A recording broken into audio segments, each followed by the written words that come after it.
and dunk it in some liquid wax, which I always have my pot of gold ready.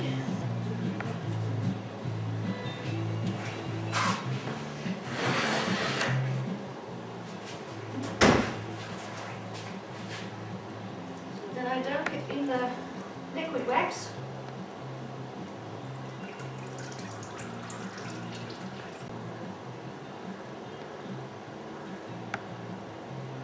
It's a working space, so I can make a mess.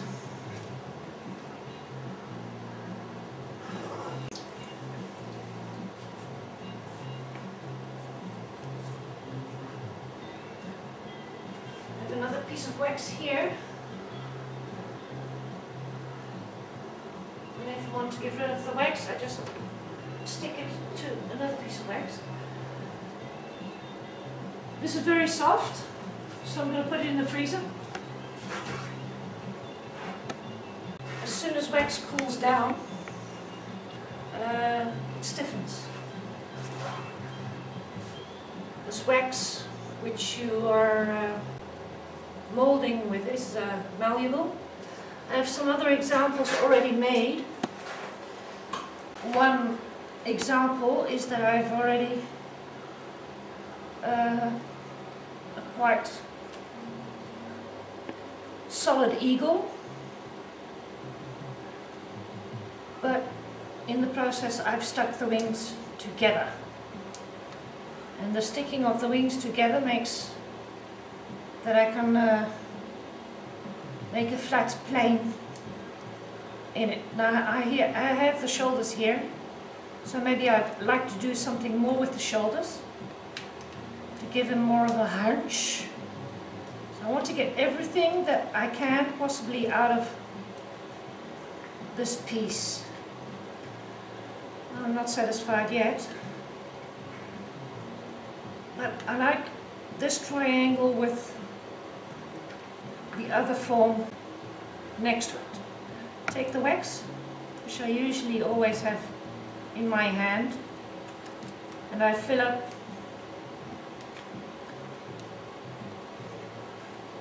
what I want to fill up. I like to make the neck wider, so if I want to keep that wide, I have to put in some more wax to keep it where I want it to stay.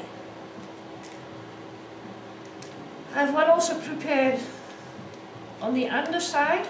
This one you can see that everything is actually open. Here I have open wings and an open back. That means that I have more possibilities to play with the wings.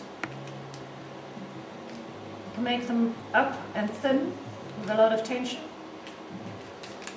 and they stay where I want them to stay. I can bring them down back again. And what I want to do is get the movement of the bird.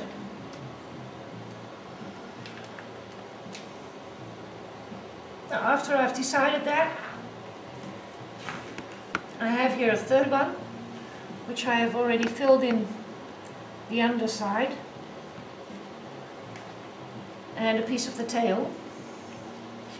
And also you see that there is a turn already in the eagle.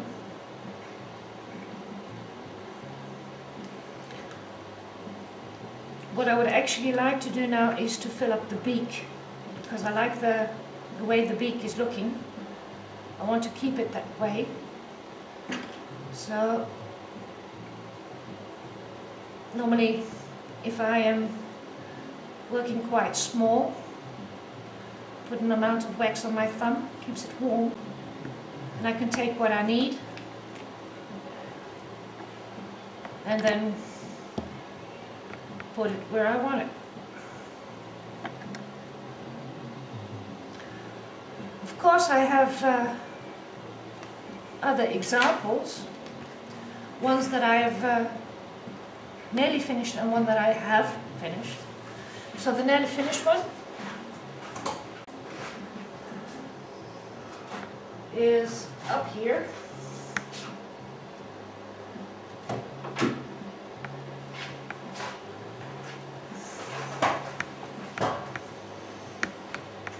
What you see is that I have also that inclination to the left.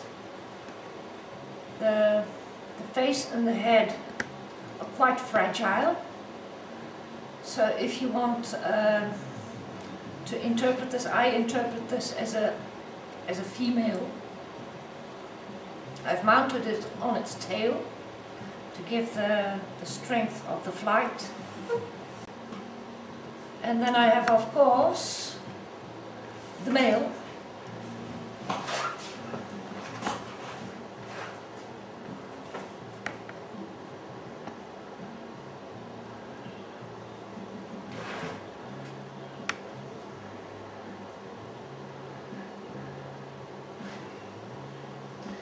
And the male just fell over. That happens.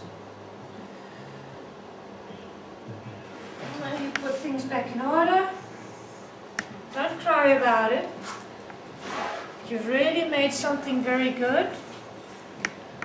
Most of the time, it's very easy to repair. This is the male eagle, and if you look at the two of them together, I like to tip this one a little bit more. This one I have the movement under the wing.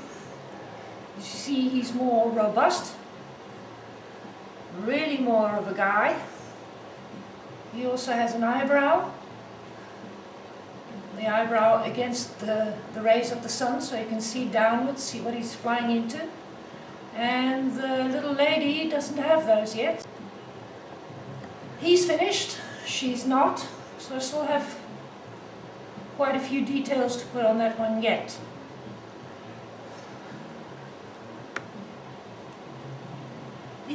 Depending on how perfect, whenever possible, you want your sculpture to be, is how much time you put into it.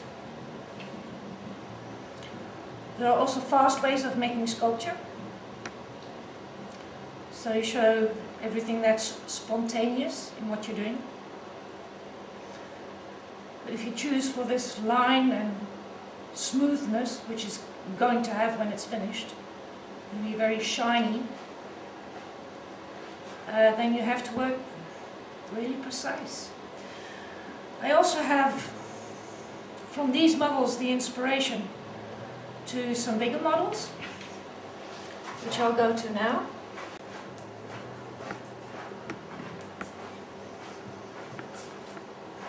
This is the medium-large eagle. Also, if you see that if I clinch it, that the tail moves, so the bird is actually in harmony.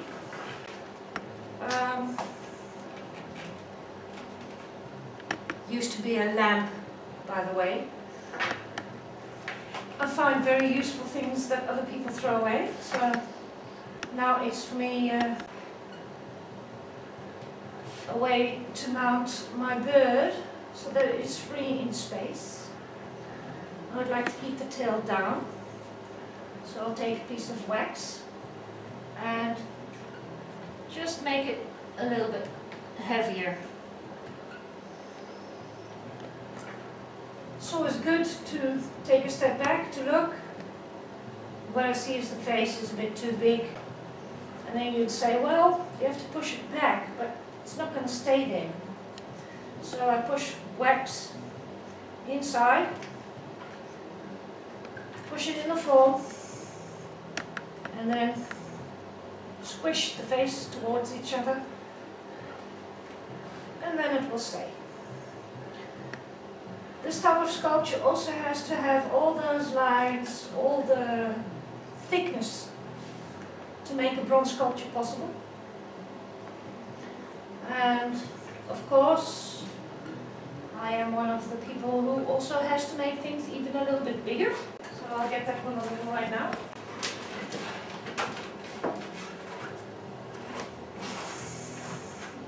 Part 2 of the lamp, and also with the bird. You see this one is bigger. piece of paper was 1 meters 50 square when I started folding this one. And when I want the wings up, I have to put in wooden stakes to keep it there. Get some more wax. You see that now this isn't up. If I want him to stay in another direction, use the system I devised. Look at the back here. I made a trapeze. And if I push the wood down, it can go back. And if I want it to stay there, just pull the stick back up and it stays in this position. And of course you can do that with as many pieces of, what do you call these? Shaslik sticks that you want. And then you can make different types of flight. So if I wanted to, I could push one in here right now and I could keep it like that. Of course, he's a long way from finished. This is also an E, by the way. He's a long way from finished. There will be a lot more wax to put on. This is a little bit of wax. I'll be needing some more. Normally it's delivered like this. Well, how do you get it loose? Well, we're Dutch people, so you take a cheese grate and then you peel it off like a piece of cheese. And then you have these kinds of strips. And when the strips are slender, and you hold them in your hand, they'll become soft. And then you can do what you need to do. Put in some extra wax here. Maybe get the flight a little bit more up. I want this more together. Wax is sticky, so I can try to get these two pieces together just by using a sticky piece of wax. That doesn't work, so I'll have to find another way. And needle and thread works too, by the way. You use any means necessary to create what you want to create. My guesstimate for this one is about 6 months to a year before it's in bronze. Of course, when it's in bronze, it's not finished. I'll show you something else, which is an unfinished piece of bronze. Something which I'm going to dump anyhow, because it wasn't up to par.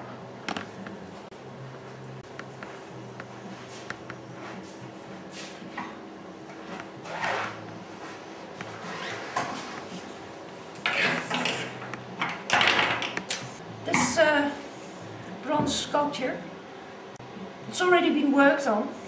And you can see by the colors are coming from the welding. There is too much welding on this South African deer. And ultimately I'm going to make it all over again and then melt this one down. Hello, here again. Now we're in my foundry where Jan is going to put the canals on the birds. So from this point on, I'm just going to let him do his work, and you can see how that's done.